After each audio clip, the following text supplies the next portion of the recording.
In the past, we have covered a few of the races found in the Mass Effect universe, like the Asari and the Reapers, but there is still plenty that we haven't even had a chance to cover. So, this week we're going to spotlight some of the series' other prominent species, the Krogan and the Turians. Two cultures with a very heavy emphasis on tradition and military might, but in many ways couldn't be more different. Let's start with the Krogan. The Krogan have learned to survive and fight in the most brutal of conditions, and Grunt, being a genetically engineered super soldier, you know, like Captain America, but uglier, is one of the toughest Krogans around.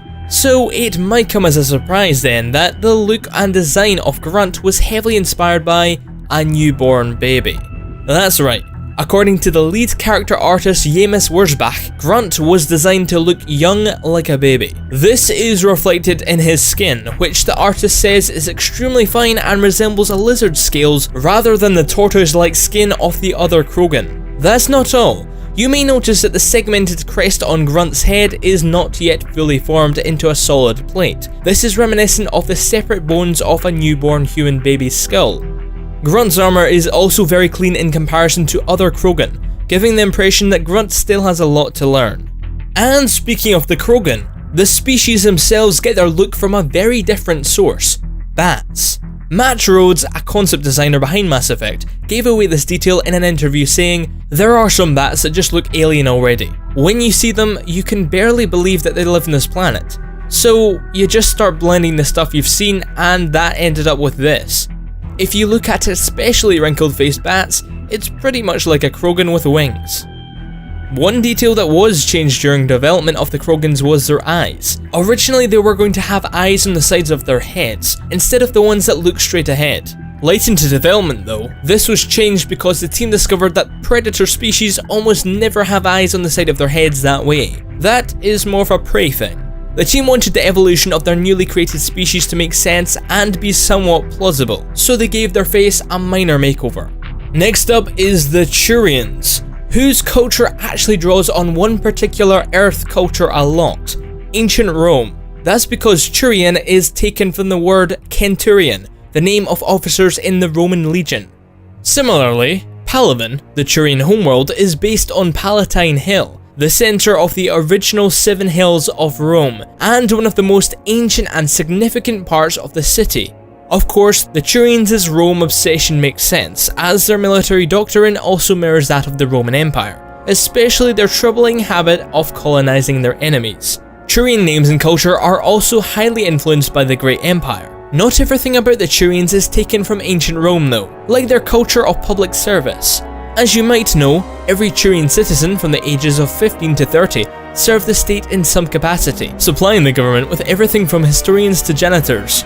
This mirrors the Terran Federation, the society found in Robert Heinlein's classic 1959 military sci-fi novel Starship Troopers, where every citizen had to serve the government or military in some capacity for at least 2 years to be granted full voting rights and citizenship. The design of the Turians also changed during the development of the game. Originally, they were going to be much more bird-like, with very long protruding beaks, and at one point, even wings. This idea didn't make it too far however, but the designers claim the influence of birds can still be seen in them, especially their skeletal structure and hands, which were inspired by bird anatomy.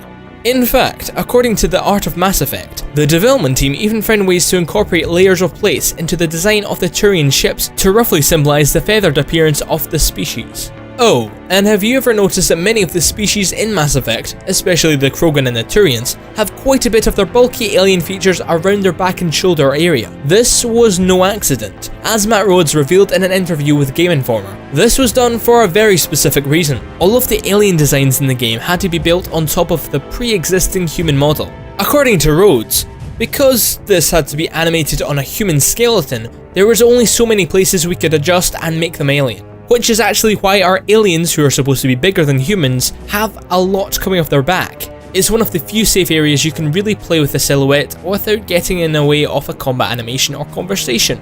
And now, it's time for our comment showcase. Raging Melon has a really interesting fact about a lot of the names featured in the series, saying that every frigate is named after a real-world battle location, like Stalingrad, and all the dreadnoughts just so happen to be named after Earth locations as well. Thanks for that comment, Melon. Next up is our shoddy comment. We have a comment from Le Emperor Otaku, who says, fact, the first men to come in contact with the Asari died of crushed pelvises. Make of that what you will. Now, for some trivia. Last week's Pokemon Go episode asked what Pokemon Magikarp evolves into, and you basically all got it right. It was the Gyarados. This week our question is all about Mass Effect. What is the capital of the Krogan homeworld of Tuchanka? Is it A, Novria, B, Urdnot, C, Nos Astra, or D, Cordelia? Tell me your answer in the comments section below, and while you're down there you could tell us your favourite race that you would like us to cover next in another Hidden History, and it might just happen, so go for it. I'll see you guys on next week's Hidden History.